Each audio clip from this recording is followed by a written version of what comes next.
বিদেশে উচ্চশিক্ষার জন্য জনপ্রিয় গন্তব্য যুক্তরাজ্য এখন কঠিন হয়ে উঠেছে স্টুডেন্ট ভিসা পাওয়া। নতুন সরকারি তথ্য বলছে ব্রিটেনে শিক্ষার্থী ভিসা অনুমোদনের সংখ্যা মহামারীর পর সবচেয়ে নিচে নেমে এসেছে। অন্যদিকে প্রত্যাখ্যানের হার পৌঁছেছে এক দশকের সর্বোচ্চ পর্যায়ে।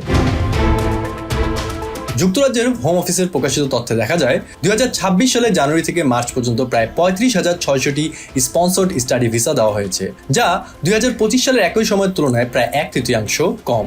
আর 2023 সালের সর্বোচ্চ সংখ্যার তুলনায় কমেছে প্রায় 60%।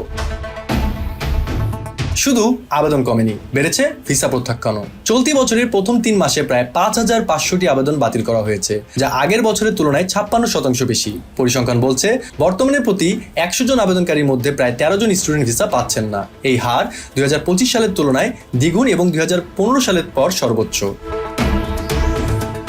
সবচেয়ে বেশি প্রভাব পড়েছে কিছু নির্দিষ্ট দেশের শিক্ষার্থীদের উপর। পাকিস্তানি আবেদনকারীদের ভিসা প্রত্যাখ্যানের হার পৌঁছেছে 39%, আর নাইজেরিয়ার ক্ষেত্রে 21%। তবে চীন ও যুক্তরাষ্ট্রের ক্ষেত্রে এই হার মাত্র 1%। বিশ্লেষকদের মতে যুক্তরাজ্যের নতুন অভিবাসন নীতি এবং গ্রাজুয়েট ভিসার মেয়াদ 2 বছর থেকে কমিয়ে 18 মাস করায় আন্তর্জাতিক শিক্ষার্থীদের আগ্রহ কমেছে। পরিস্থিতি এমন পর্যায়ে পৌঁছেছে যে কিছু ব্রিটিশ বিশ্ববিদ্যালয় উচ্চ প্রত্যাখ্যান হার থাকা দেশগুলো থেকে শিক্ষার্থী নিয়োগও কমিয়ে দিয়েছে।